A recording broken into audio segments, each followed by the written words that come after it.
Are you there? Wanting to begin your musical journey but don't know where to start? Now, as a musician, I can tell you this for sure. Quality, affordable rates, and reputation is something you want to look out for, especially when you want to choose a good music studio. And that is why Hima Production is here for you.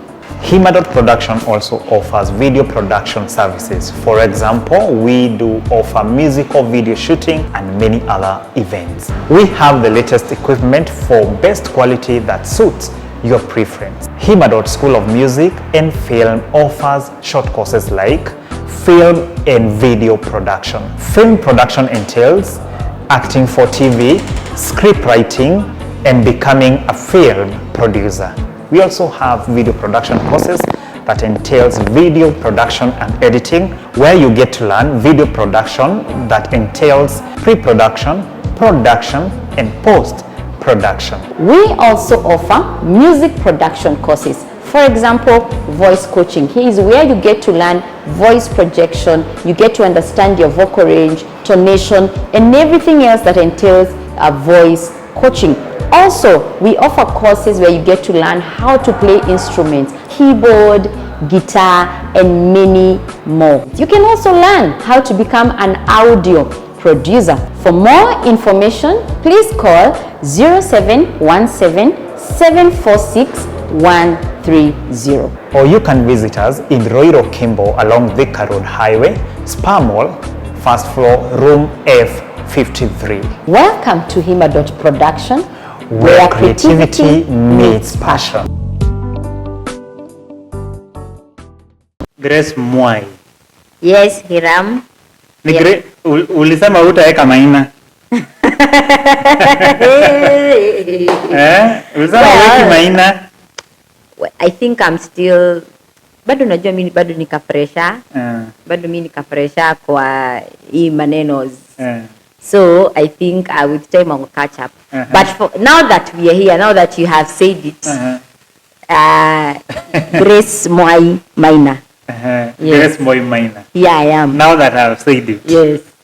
Now that we are here. Exactly. Ukoaje? Mimi niko poa. Umekuwa. It's been a long time since we were here. Hey, it's been long. Tumekawia, watu wamekuwa wakituambia kwani mlipotea YouTube. As you can see, we are back with a bang. We are back with the podcast. Exactly. Yeah. Otherwise uko poa? Mimi niko fiti. Nimeja tu naangalia social media. Ninajiuliza maswali mingi sana. Do you know in this era yenye tunaishi sahihi, ni era yenye you have to be very, very prayerful. Oh yeah, that's true. Especially for people who are getting married. People, of course, when they are very new for marriage pia. That's true. Na sana pia celebrities. In this era ya social media, because everything right now is about ama ujanot. Oh yeah, I think it's like social media is it's another world. I mean, the world outside here, you know, the where we are, you know, tunaonana physically, it looks very much different with now this that is about to go on air. It's like social media, it's a totally different platform, a totally different environment. It has its own energy. You know, trust you me, energy yenye inakuanga home ni tofauti sana na yenye iko social media. I feel like ni tofauti sana. So I think there's just a way to just survive on social media. There's just a way to survive outside there. Ukiwa kwako nyumbani, it's a different energy from social media. You just have to know how to deal with both worlds. Yeah, but anyway, we are here. You have to protect yourself all the same. You have to protect the people you love, and you have to know how to live in every era. Hii ndio iko. Lazima tukubali. There's something that I saw on TikTok. Somebody was talking about how marriage, siku hizi and relationship zimekuwa tricky kidogo. Yeah. Na alikuwa anaongelea kuhusu red flags kwa relationship na trust kwa relationship. Unajua kuna watu wenye hata kama hujafanya kitu, there is a partner mwenye anaweza kuwa tu anakutuku kila anakutreating kama suspect. Kama suspect hata kama hakuna kitu wenye umefanya. Unapata tu mtu anachukua simu kwanza, hako kitu sipendi, anaanza ku scroll kuangalia. Unapata umechange password lakini ujui atafungua aje hiyo simu. Well, I think okay, there are two ways of looking at it. Let me say this from a woman's perspective. There are two ways of looking at it. Kuna mtu anaangalianga simu yako juu anakupenda. Unaangalia simu? Because okay, let me just explain. Because you feel uko na kawivu fulani kazuri. So kawivu kazuri si kale kabaya. Unajua kuna watu wanasemanga ati ndio mtu akose kukutrust hata wewe umempatia reason ya kukosa kukutrust. It's not always the case. Although sometimes it can be the case. Mimi naweza angalia simu yako, not that nakushuku in any way. Ni juu ya mapenzi? Nakupenda. I want to know what you're up to. I want na si curiosity mbaya. No, unaona kama mimi sikabaya. There is no way okay, I can take your phone na nienda niangalie maybe picha tumepiga ama maybe pesa nataka kulipa kitu. Lakini yule mtu mwenye anaingia anaenda WhatsApp direct. You just want to know your partner direct. Unataka kujua, okay, especially this one I'm saying, especially if your partner has not given you any reason, because sasa kuna wale wana developing trust issues because it's true there's a trust issue. Pengine unashuku mtu wako amekuwa na mtu mwingine, unashuku mtu wako amekuwa na tumipango twingine ama tumambo twingine anafanya, and especially as women, you know we are emotional and we know things before they happen. So unaanza maybe kufikiria mtu wangu, this person is up to something. So you know what we do? Haya, kuna hiyo reason moja. Unaweza enda uchokore simu ya mtu because it is true there's a trust issue. Haya, kuna mwingine anaangalianga tu out of, especially when the relationship is young, unaona tu naangalia, let me see, I understand my partner, wacha nione kama anakuanga na tumambo. Unapoteza wanawake. No. Listen, unapoteza women. Why? Kuna mtu, a friend of mine. Unajua alifanya nini? Bibi yake akakuwa tu na hoka trust issues. Na huyu boy alikuwa na mtu mwenye alikuwa anamsumbua sana. Lakini unajua as men we rarely block people. You just leave people hanging. Yes. Na nilisikia especially when you married, there is a pastor who said unaona watu wakioana like the way we got married. Si kumaanisha ati venye umeingia kwa marriage hakuna watu wenye walikuwa before wewe. Kuna kwa na wale watu unajua mwanaume anakuanga akipimia. Kuna tumutu tulikuwa tuna hang mahali kwa hewa. Si ndio? Ni kama unaona venye kuna hapa nini? Tuseme ni Mombasa road inajengwa. Si ikijari sasa barabara highway super high ikikaribia kuisha. Si kuna kwa na wa China wanakuanga ameweka ka site hapo. Hiyo nini highway kisha na ikifunguliwa kama hii expressway. Hizo site visit hazikutolewa immediately. Wanakuja kama wakitoa kamoja unaona mawaya zimeenda, unaona hizo matinga zimeenda hivyo. So the same dem unaweza oa dem lakini na yeye juu ya trust issue ameanza mapema, hata 4 months hazijaisha ashaanza kuchukua simu. Na si kumaanisha hakuna mtu mwingine. Alafu men tukiona mtu hata saa hii tuseme mtu wa text hapa we rarely block. Unaona? But so you men, but utapata. But you men, why don't you put people in their place? Why are you leaving people hanging that mimi nikikuja nikiangalia simu yako naanza kupata na watu? Why don't you put people in their place? Kama mtu hamna shughuli, kama mtu hamna anything, any attachment, why don't you just stop communicating? Sasa wacha nikwambie the consequences of having trust issues. Na si mimi niko hapa ku represent boy child. Na mimi girl child, girl power. Listen. Huyo nilikuwa nakwambia about my friend. Sasa bibi yake alikuwa na trust issues. Bwana akilala usiku, huyu boy alikuwa na make sure ame change password. but sijui venye alikuwa naona. I think alikuwa anakuja maybe akichukua simu anaenda anachungulia. Yeah. So usiku anaamka anachukua simu anaenda nayo sitting room. Do you know aliana akapata message ya from sasa hiyo simu kuna demo alikuwa na chat na huyo best yangu anamwambia I enjoyed last night. Wow. What can you do? But well, okay, I think ukichukua hiyo simu kuangalia kuwa ready, you might find some things that will not will raise some eyebrows. But mimi niko hapa kwa okay, let's just be honest now. Acha sasa nikuje pande ya boy child pia. If you find yourself checking on your partner's phone, first of all, there could be a trust issue. Number two, there could be there's a communication breakdown. Because if, for example, for me, let me just put it clearly. Me, I don't check his phone. I don't think I have ever taken your phone kuangalia kitu. Not a meme. Yeah. Yes. It has never occurred. But I would understand. It's not about occurring. It is not good because me naonanga it is a mobile phone. It is yours. So it is mine. Yeah. Yako nikichukua unataka kuniambia hata naweza ona mtu amekuandikia hapo hi siku mom and he's a male friend. But mimi juu ya jealousy nianza kurukaruka sijui nikisema sijui nini nani huyu unaona sasa italeta vita na hakukuwa na kitu. Yeah. So well, if you're checking your partner's phone, I was saying first of all there could be a communication breakdown because for example if I'm tempted to check on your phone, it means it's because I probably tried to engage a conversation verbally with you. Or if I have something I want to ask you, I should just ask you instead of kuchukua simu. So I think it's a kind of relationship yenye maybe watu hawajapeana hiyo room that you can come to me and talk to me about stuff that you want to know. For example, kama nimekuwa nikikushuku na mtu, me I will come ask you, by the way, what's your business with nani?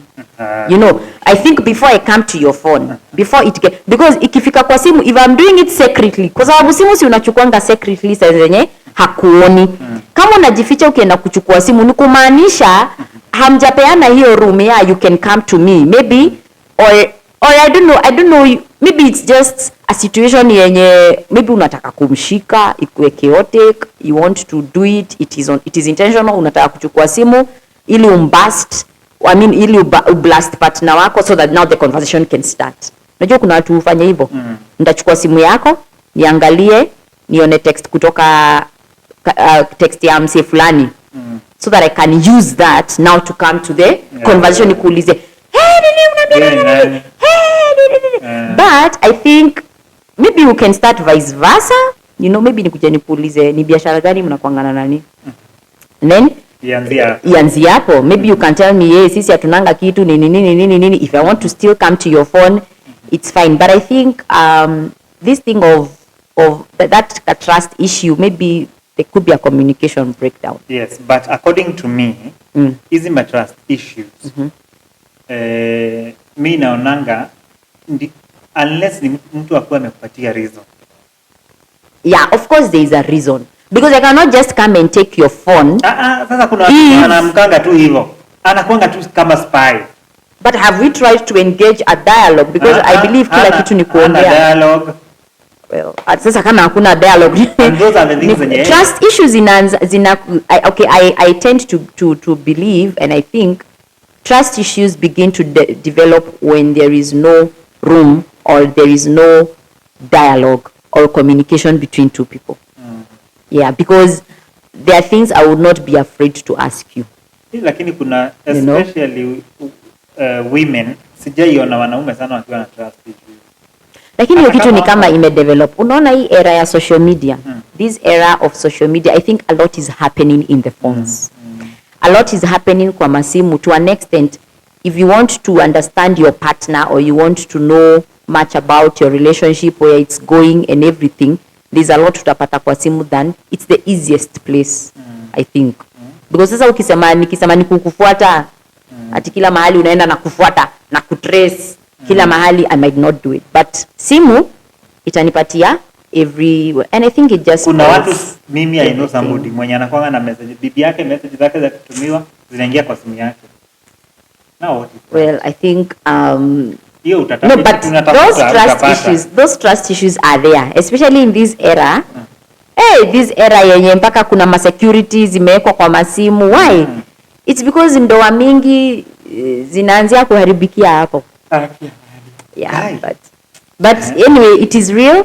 Trust issues are there. Na especially mimi nataka tuseme kuhusu young couples and people who are in relationship. Yeah. Those are the things zenye watu wanajipata wako kwa wanajipata ndani. Unapata mimi na unajua when there is trust issues, especially those people wanakuanga na hiyo issue ya trust hata inakuwa detox. Yeah. That's true. Mtu, you can't trust that person. Hata ukisimama na nani kwa barabara, ni nani huyo mlikuwa na yeye? Yeah. So, muulizi ndio mbaya ama muulizo? Huyo mwenye anauliza. But what if your partner is doing the wrong thing? No. Sasa for example, nipate umesema na mwanaume nianze kufika conclusion ati yako ni kawivu. Lakini si ni kale kawivu kazuri. Sasa tena mnasemanga tukikosa kuwauliza mlikuwa wapi, huyo nani mnaongea na yeye, ati tena hatuna interest. Ati tulishaenda. Hiyo ilienda. Mwenye unafanya hivyo, ukifika hapa unaweza muambia hata unamuintroduce unamwambia huyo ni nani? Communication. It comes down to communication. So the best way to solve that, if you realize your partner kuna trust issues ama wewe mwenyewe uko na trust issues, try to improve on your communication. If you're talking to somebody, actually tunaongea na nini, especially as women, hizi wanawake ndio tunakuwa na trust issues mingi sana. Tulikuwa tumesimama na nani pahali you should, I think it is even wise you tell us before we even ask. Na leo si nimekutana na Lucy mahali tumekaa chini na alikuwa ananiambia ako kamushene ako kamushene kenye watu wanaambia nanga, it is wisdom. It is wisdom. Patia mtu wako mushene mahali umeshinda na kina nani, mkifanya nini, vitu kama hizo, umeenda wapi, patia mtu wako mushene, because that kamushene is what it solves a lot of issues and a lot of trust. Lakini mambo yako unapiga chenga hivi, haujulikani uko wapi, ulienda hii time au jarudi, inakuwa tricky ya. Sasa kuna hiki kitu kingine ya red flags. Nitapeana ka story. Nini ndio watu wa get red flag nini? Kuna mama, huyo mama ni mzee. Ako around 50 years. Nataka ni put inawe watu hawata vibaya. Social media maneno. Nataka ni put wenye watu watanibeba vibaya. Kuna kwanga na haka kitu. I'm just giving an example of red flag. Na maybe hiyo kitu huyo mzee wake ndio watu wasinibeba vibaya. Huyo mzee wa huyo mama maybe alikuwa ameiona akaignore. Akafikiria ni maroon. Akafikiria ni color pink. Akaona ni pink lakini kumbe ilikuwa red. So, huyu mama ako around 50. Ni yule mama mwenye sasa anashindanga church. Toka asubuhi hadi jioni. Mzee wake anakulanga kwa hoteli. So anashindanga church. Meals zote. Asubuhi atakunywa chai, lakini by the time mzee anatokea jioni. Anakujanga anakuwa bibi hajafika. Ako church. Ni wale wenye wanafanya church na si ati ako on salary. Ni wale tu unajua kwa kanisa watu wanaambiwa watu wakuja wajitolee. So maybe anapika huko church nini. Hakuangi time, ananga time na bwana. Anakuanga tu kwa church. Hiyo ni red flag. Huyu mzee mwenye alikuwa anatuambia hii story, alikuwa anatuambia huyo mama akiwa msichana alimtoanga bado church. Na bado alikuwa anafanya the same thing. Lakini yeye akampenda kwa sababu ni church girl. Lakini way later wamestruggle juu na hiyo kitu juu. Akijaribu kumwambia ati si hata jioni nipatange hata kuna chakula. I know. Sasa na yeye huyu dem anasema mimi maneno ya kanisa hatutajibishana na wewe. Mimi hatuwezi ongea na wewe mambo ya kanisa, wachana na mimi ni hudumu. Yeah. Is that a red flag, guys? Is that a red flag? I think the fact that the saying that they say, of course, marriage is an eye opener. They say, of course, they say that things get magnified in marriage. This is why some things that were clear during a relationship might not have been such a big problem in the relationship, but mkiingia kwa marriage unapata imekuwa issue because marriage has this power to magnify. You know, marriage is very powerful. It has a lot of power. You know, it just magnifies even the things that tule tu vitu ulikuwa unaona tukiwa tudogo. Sasa unaona ameanza kucomplain mzee, lakini alitoa bibi kwa kanisa tu. Na alikuwa anataka hivyo. Na alikuwa anataka hivyo. Lakini after ameingia kwa marriage aka realize oops, ni kama naumia mahali. So I think mi siwezi sema ati between the two kuna makosa. I just think there is need for proper planning and need for adjustment. And this one sana goes to the woman, because the book of Ecclesiastes inasema there is time for everything. Apia clear? Ecclesiastes. Oh. Sema. Niseme nini? No, wacha. Ecclesiastes. Ecclesiastes. Okay. Is it Ecclesiastes? I don't know. Ecclesiastes. Okay. Mohujia. Okay. So there's time for everything under the sun. You know, they might not have written that there is time for church and there is time for home, but the point of that verse is that there is time for everything under the sun. So hiyo ilikuwa inatufanya tuelewe si vizuri kukaa mahali pamoja for too long. Kuna wakati wa kila kitu. So there is need for adjustment, especially for the woman, because now she's married and that is another ministry. And charity begins where? At home. Charity begins at home. Kila kitu huanzia nyumbani. So pia sisi tusiharibu nyumbani. Yote ni sawa, nyumbani na kanisa ni sawa, lakini pia tusiharibu nyumbani in the name of there is need for planning. So I understand that. So I would recommend maybe watu wajue kubalance mambo si ati unaenda unakaa the whole day and you have a ministry, you have a husband back at home, tuna strike balance. Because at the end of the day, it is good to know that especially if ni huyo mama, if naweza mpatia advice, hakuna baraka ako nazo. Hata akienda kuhudumia the pastor, hana baraka. Na baraka inatokanga kwa nyumba. Baraka utoka kwa nyumba. So because now the husband is the priest of that house. So kama hana baraka ya priest wake wa kwanza, hii ingine atapata aje? Unapata now it becomes a bit chaotic. So serving in ministry, I am in ministry, I understand. I understand that woman very well. And sometimes balancing family and ministry is quite a mountain, especially for people who are in ministry. But there is need for planning. There is need to understand that there is always time for everything. Find time for your husband. Pikia bwana yako chakula nyumbani. Enda serve Mungu. Ndio to balance. Inahitaji a lot of wisdom to balance, because both of them are good, they are okay. It is where your heart is. Lakini ukienda side moja sana, unaona hii ingine na itaumia. So tutaki tena bwana zetu waumie in the name of we are serving in church, we are doing ministry. There is time for everything. Now, so I wanted us to talk about those red flags that can, bring marriage to an end. For example, that issue inaweza fanya marriage issue. Of course, because the man will begin to feel like they have been denied their position. They feel mispositioned, and it is not a good thing. Hapo hakuna faida, because when you start showing your husband that haumtambui ama haumpatii position yake as a man, na vile mwanamume anapenda kupikiwa, anapenda kufanywa hizo vitu zote na bibi. You know these things are good. That is what marriage is about. Cooking for your husband. Clean, wewe tutakufuta class. Sorry.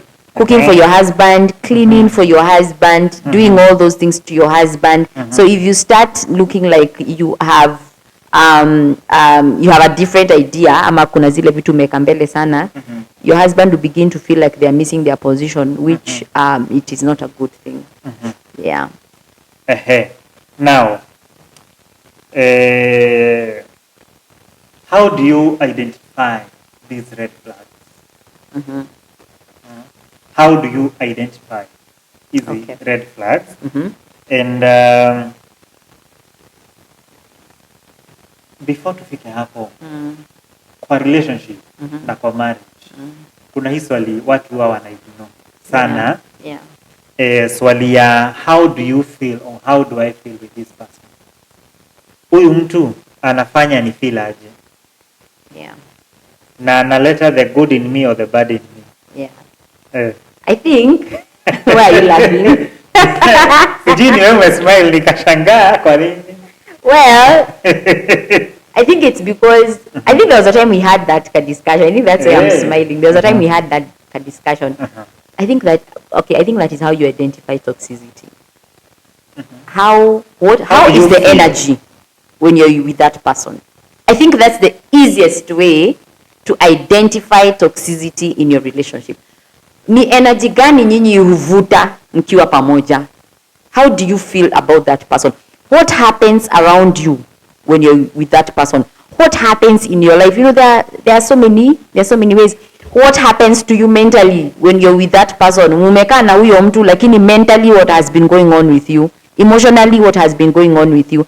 I think that is the easiest way to identify toxicity, because if a person comes to you and you find they've become so stressed since walikuja pamoja ama since walikuwa na we're talking about relationships, right? Since they started having a relationship with this person, unasikia mtu akisema na nani alibadilika siku hizi ako na stress. There's something toxic about their relationship. It always comes down to toxicity. Because if this person is not happy, this person is not comfortable, this person is a certain energy that is not nice that is happening around these people, it means that is the number one signs of toxicity. So when we start naming them, now when we start calling them by name, sasa inalingana with the way somebody makes you feel. You know, if somebody makes you feel like you have low self-esteem, this is just an example. Unapata mtu anashindanga akisema kitu about you, how you look, the negative things. So you might be going through emotional abuse. Na unajua mtu kuna kwa relationship ama kwa marriage, kuna mtu mwenye anaweza kuwa anakuweka chini, anakuonyesha wewe si mtu. Sasa unajua uta feel poa, na hiyo ni toxicity. Now when we begin to name it, we have to call it a name. We have to call it a name.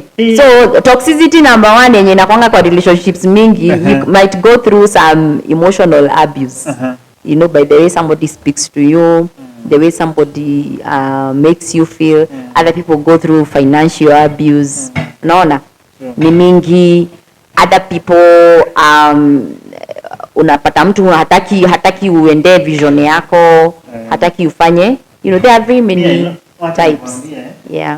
Mimi najua mtu anatusingi bibi yake, anamwambia wewe sasa ukijiangalia unakaa mtu. Hiyo unajua ni akona weight. Akona amenona sana. Kabisa amefura. Na amenonea tu hapo. Amenonea tu hapo after amevaa. Hata sasa wewe ni mtu. Hebu jiangalie. Ukijiangalia wewe na ng'ombe tofauti iko wapi? Well, mtu anamweka chini. Sasa huyo mama hata hajipendi. Hata hizi furahi. So self esteem yake inashuka. Anajichukia. Anaona yeye sasa hata hafai kukua hivyo, hafai kuishi. Juu venye anakaa tu. Now let me tell you, hapa nitetee women.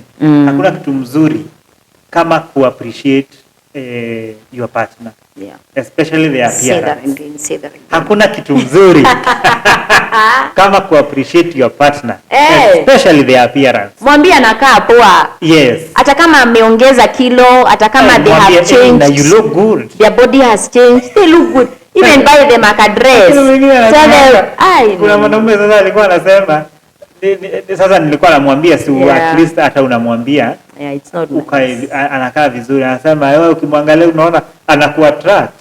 So kama akiwa kwa watu anamwambia hivyo na wakiwa wawili, alikuwa amemweka hapo kuna toxicity. Unaona? Yeah. Miguu. Yeah.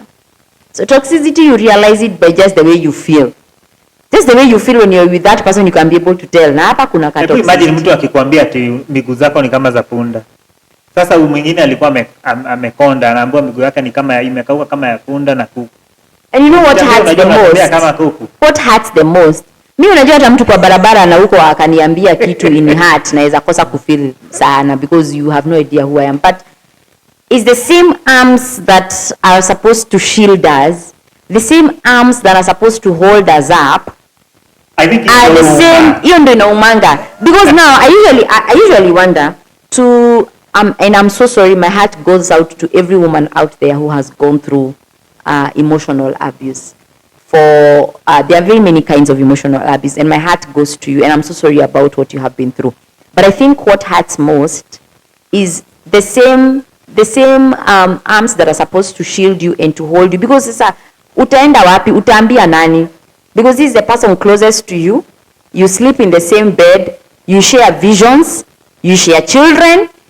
Your life is like revolves, around there. Your family means everything to you. And then this is the same person who is putting you down. And the maana unapata kuna watu wanapata depression hata kwa marriages.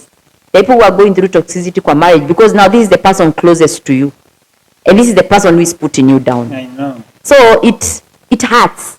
This is the person you go home to after a stressful day at work. And same for men. There are men who are in toxic marriages and relationships. Ukitoka nyumbani, ama siku ikiisha, huyu ndiye mnaongeanga na yeye alafu yeah, inauma.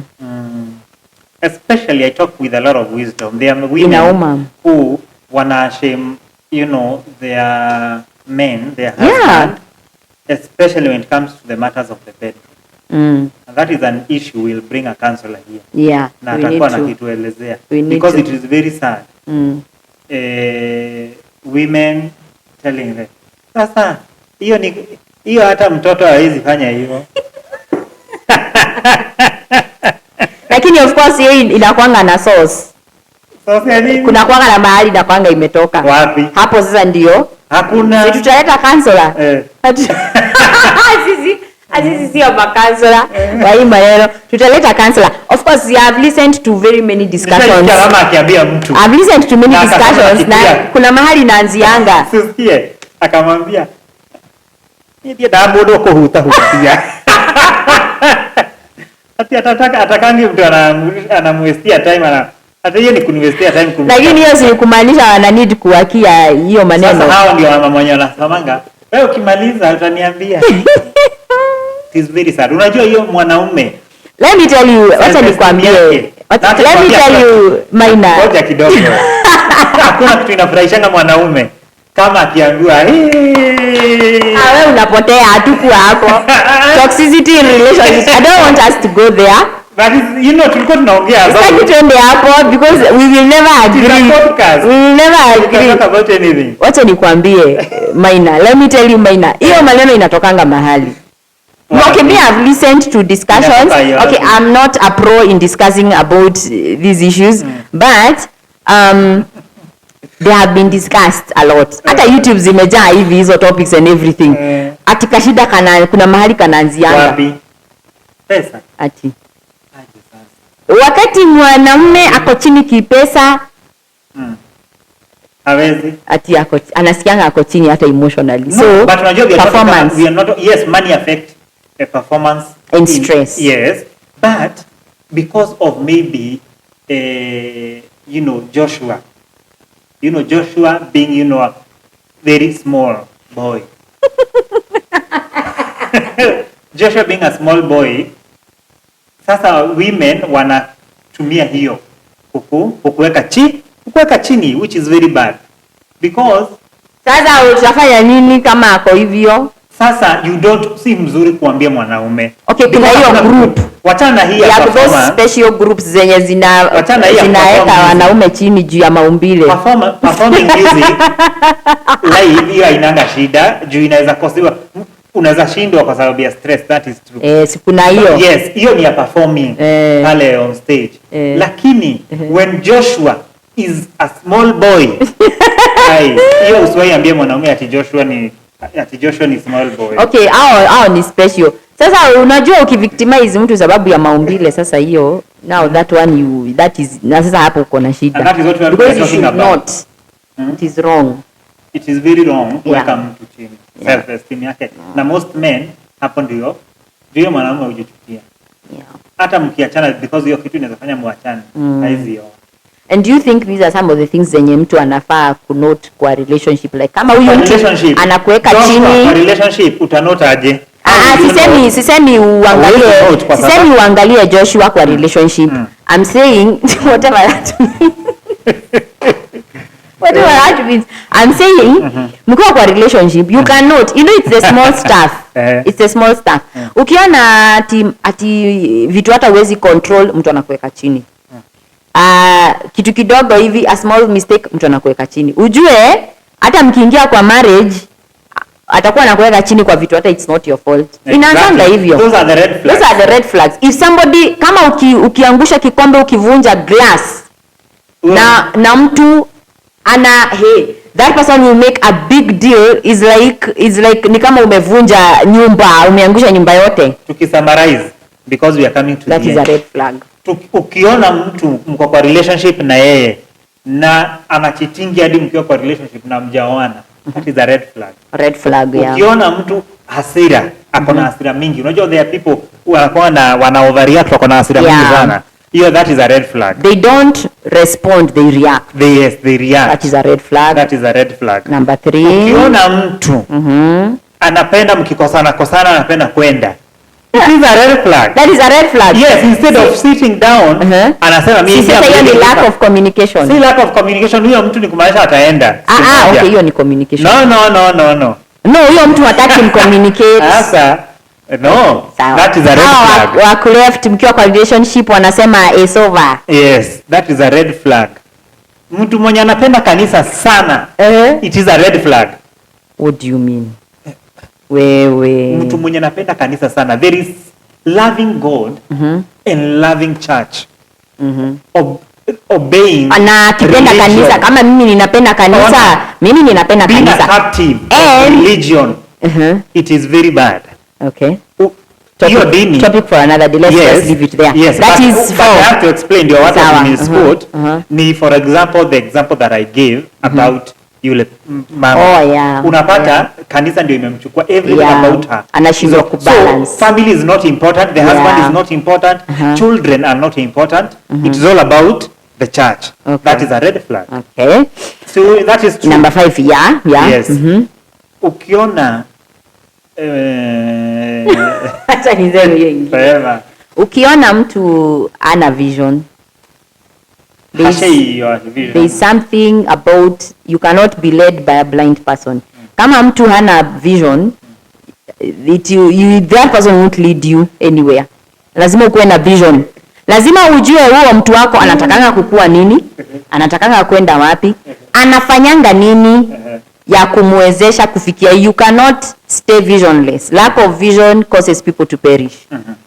And that is another cause of marriages failing. So love is not enough. No! Love is not enough. Love is not enough. Yes, love your partner. It is important to love your partner because there are levels and there is a way you will not enjoy marriage if you do not love each other. But it is not enough. Many things. Yeah, it's like a cake. A cake is sweet, but it is comprised of many ingredients. Sometimes love is not enough. It is not enough, Lazima uweke ka vision, lazima mkuwe na vision. So, let me tell you, there is a quote which was once said by Oprah Winfrey. Na akasema sometimes, sometimes you have to let go. You might love someone and still choose to let them go. That's true. Unaona? So unaweza kuwa unapenda mtu sana lakini because of these red flags, huyu mtu amekupatia red flags mingi, lakini unampenda, and that is how people are ending up marrying the wrong people. People who wenye watasumbuana sana kwa marriage, unapata mtu ameoana and within 1 year wameachana, hata waendi mbali, hata ile yenye tunasemanga 5 years trial, na si kumaanisha hapo wanapendana, because love works better when it is worked on. Yes. Kuna hii red flag nyingine, you might love somebody because of what they are, because of what they have, because of who they are in the society, and nimeona watu wanapenda mtu because of money. Unaona? That is a red flag, and you can be able to tell true love and somebody who loves what you are or what you have. Juu mtu hata there is where you will draw the line. Yeah, of course. Marriages zina involving a lot of sacrifices. Unaona mkifika hapo kwa sacrifice era, you realize who you are with. Yes. Now una realize that person will not be able to stand the storms of life because that person was there for the, and you can tell somebody is not down for you. Ukiona mtu hayuko when you need them most in the relationship, they are not there for some reason. Hawa watu hawakuangi. When you need a shoulder to cry on, you do not feel like you have confidence with that person. Sasa hapo, that is a major red flag. It is good to be with people who are down for you, who can be there for you when you need them. Yeah, they are not there for what you have. Yeah, and I think hizo vitu zote zenye tumeongelea, they can bring your marriage or your relationship to the edge, na mwisho kaput. But we wish you all the best. We wish us all the best. We wish you all the best. Hata hii mambo inanga mwalimu, hata sisi tuko hapa kusoma. Hata Bishop mwenyewe tuko hapa kusoma. But you can comment down there on the issues you want us to discuss about marriage, or a few things that you can also teach us, because we are not here to teach you. Nobody is perfect. We are just here to discuss. Hata sisi tunafunzwa pia. Na we wish you and we wish us all the best. Yes. Exactly. Na hakuna marriage perfect. Usiwaidanganya na mtu. Hakuna. It's all about kuvumiliana. Yes. And God. Yeah. God above all. Yes. God above everything. Oh yeah. Because God, unajua He's the keeper of marriage. Without God, you cannot make it. That's true. But with God, you can make it. Yeah. Yeah. So I'll tell guys out there as we close sahini ya mwisho. As we close, please, if you are in a relationship or you're about to get into a relationship, please be with a good person. Exactly. Please go for a person who is good for your mental health. Nowadays, we are fighting many giants and we are facing very many mountains, and life is testing us in so many different ways. So the best thing you can do for yourself is to be in a relationship with somebody who is good for your mental health, for your emotional health, for your spiritual health, and general well-being. I think the world is harsh enough. So be with a good person. Be with your friends. Ama namna gani, my friend? Kabisa. So see you next time, guys, as we continue talking about issues that are affecting a relationship, marriages. And of course, we go deeper because we'll be having even people who are experts. Yeah, tunaleta ma experts. Yes, pertaining marriages. So stay tuned. Kabisa. You can share your review hapo chini. God bless you. Bless you too. And I look up. Are you there? Wanted to begin your musical journey but don't know where to start?